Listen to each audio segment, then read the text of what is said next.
Bueno amigos, estamos en la cancha directamente del Coliseo Roberto Clemente con una victoria para el equipo de los Cangrejeros de Santurce contra el equipo del Cibo 75-62. Tenemos nuestra nueva sesión, la silla caliente, hoy con el dominicano Edgar Sosa, que tuvo una actuación, su debut en Puerto Rico, su debut con 3 puntos, 5 asistencias en apenas cerca de 16 minutos. Edgar, how you feel? First of all, how you feel? Say hello to all the fans that are watching en la cancha for YouTube. Hello to everybody in Dominican Republic, Puerto Rico, and back in New York. I'm so excited to be back on the court. Very excited. Yeah. How long since you came here you haven't played? I know that you have been injured. Yeah. You've been injured. So Santurce now, how many days before you started to play with Santurce you had been put your basketball on hold? Before I got to Santurce, I didn't play for 9 weeks. For 9 weeks? Yes.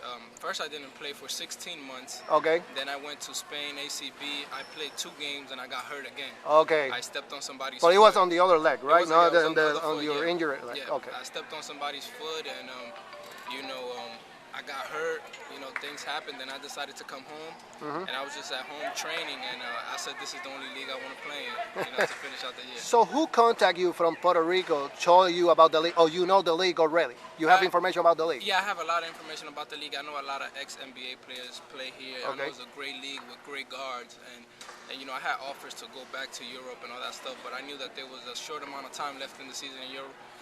So this is the place where I wanted to come, and I got the offer, and I thank God that I'm here.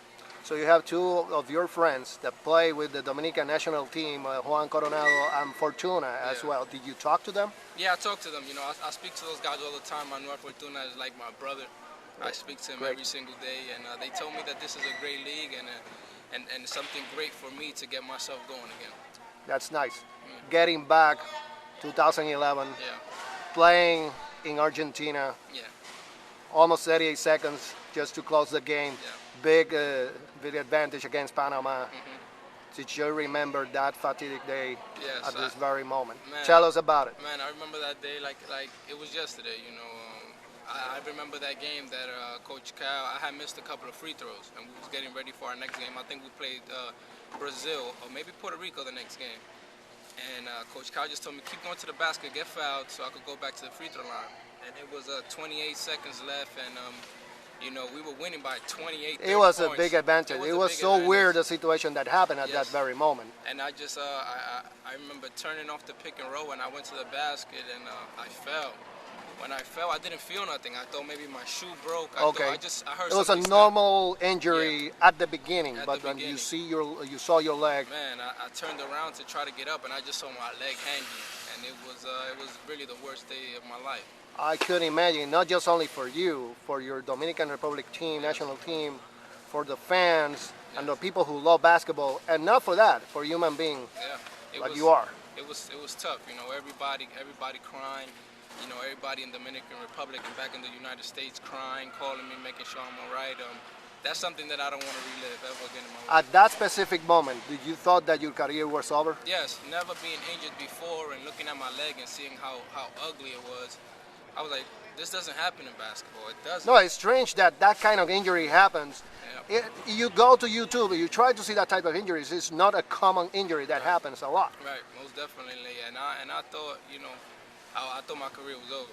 That's why, I cried, I yelled, I kicked, I screamed. I'm sure it was frustrated for you. Yeah, it was specifically the worst. On that momentum on your career. Yes. Almost leaving college, have a great career, 13.7 points last year in Louisville. Now playing for the national team, almost getting to the Olympics for the first time in history. Yes. That was a lot of great things happen on the Dominican Republic team, and you as well. Yeah, there's a lot of great things. I think my career was going up and up. I had an awesome year in Italy.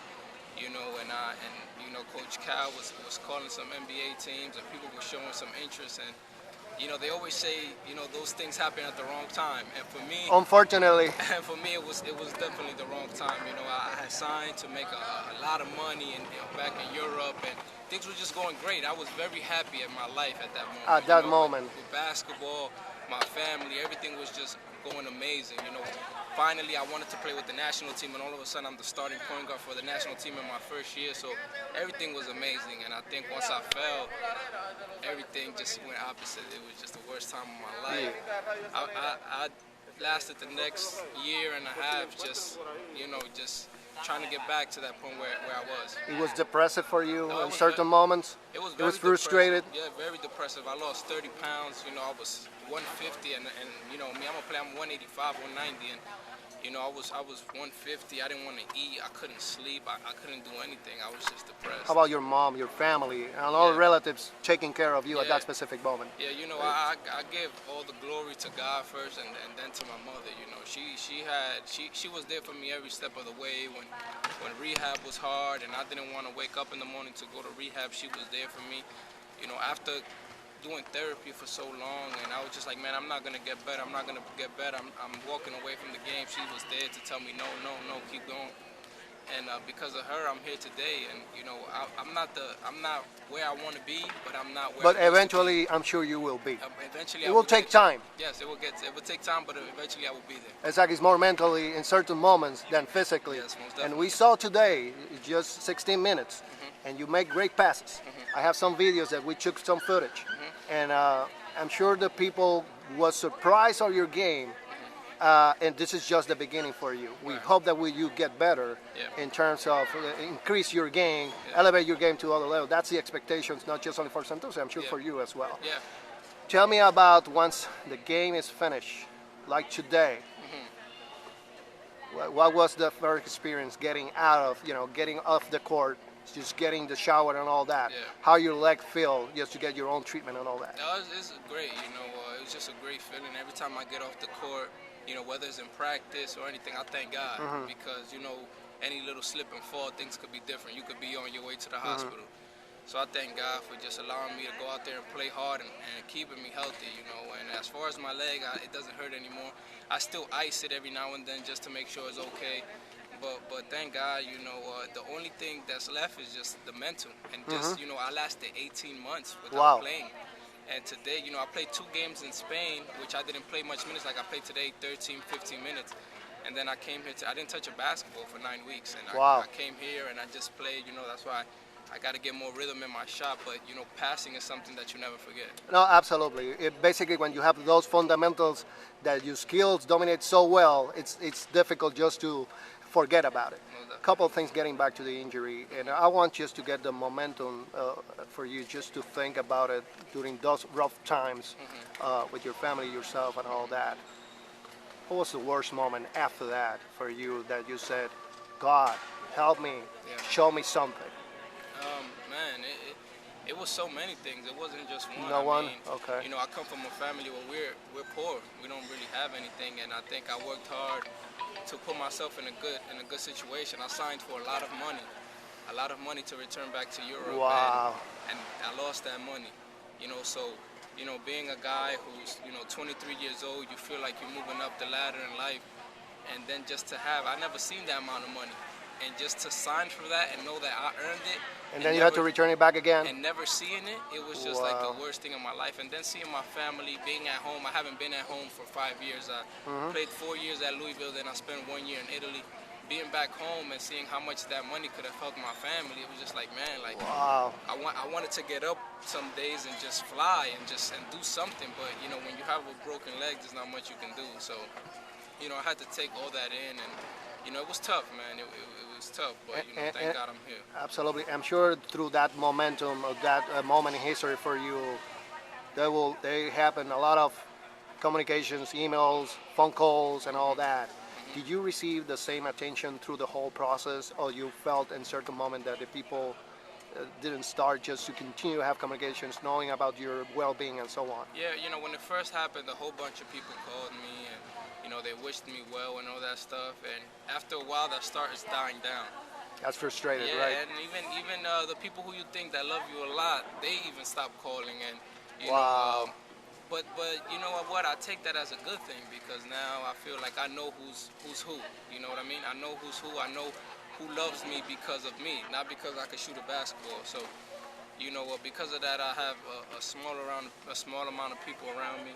I know the people who love me for real, and I'm just, I know things are gonna get better. And when things do get better, I can't be that same person I was, trying to take care of everybody, making sure everybody's happy. I have to be there for the people who were there for me when I needed them. Oh, that's great. looking at Kevin Ware at that momentum, what happened on your mind at that moment when you saw Kevin on the floor? Man, I couldn't watch. I remember I was home. I just got home, and my brother said, it's the same injury.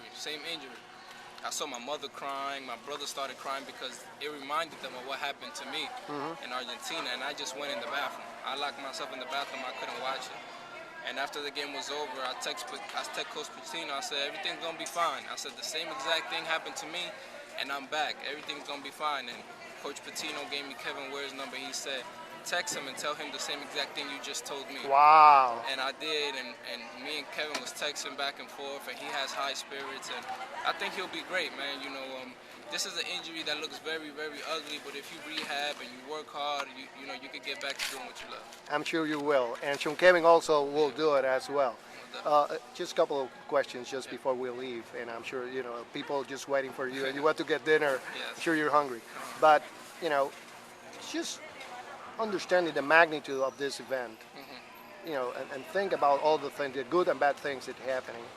Should come on your mind, this is something that will motivate a lot of athletes, specifically young people that are having some crisis, not just only injured, whatever could happen in life. Yeah. Do you think that you could be an example for that? Yeah, hopefully, man, hopefully. You know, it was so many times that I wanted to give up. It was so many times I threw my hands up. I said, God help me, man, because I can't push no more. I need you to drive this bus, you know, and God pushed me, man, and I give him all the glory. But, you know, I didn't walk away from the game, and I didn't, you know, put my head down because basketball is all I know. Basketball is what I love. Basketball is what I want to do, man. And I said, either I'm gonna come back and be a basketball player again, or you know, I'm just going to hurt myself working hard to become a basketball player because basketball is my passion since I was 5 years old. It's what I love, man, and I'm thankful that I'm here. I'm not where I want to be, like I said, but I'm not where I used to be neither. Anyone that you want just to recognize for all this momentum in history that happens to you, this is, I think, that when you have tough times, you never recognize the people who help you through this. Yes. You have someone, some people, some family that you could recognize for all that work and being with you on this tough process? Of course. First of all, like I said, I got to give the glory to God. That's number one. Then I would say my mother, she was the best, man. I couldn't ask for a better mother. Without her, I'm nothing. My two brothers, they was there pushing me every day. My trainer, Robinson, he never let me give up. Francisco Garcia, like my older brother. Like one of the favorite players for you, Chris Paul as well. Yes, he was there calling me every day. He was there. Satoki Terrero from Santo Domingo, calling me every day, making sure I was all right. And the last but not least is Manuel Fortuna. Manuel. The first 2 months of rehab, when I was in New York, he was there with me every day. Every day I would go to rehab crying. And he was picking me up, telling me stories about life, telling me when, you know, it was a time in his life where he had no money and he had his foot broke. He couldn't supply for his family. And I was just thinking, like, man, like, you know, the same thing happened to me, but at least for right now, I have my family. You know, I have my mother, I have my brothers, I have him. And for 2 months, he pushed me, and because of him, I think I got better, man. And me and him are like brothers, man. I love him like we came out of the same mother, man. That's my brother, for real. Edgar, this is done for now. This is En La Silla Caliente en la Cancha. I really wish you the best. Good luck, and Lord, you know, I hope that this is the beginning for great things for you and your family as well. Thank you. I appreciate it. You're welcome.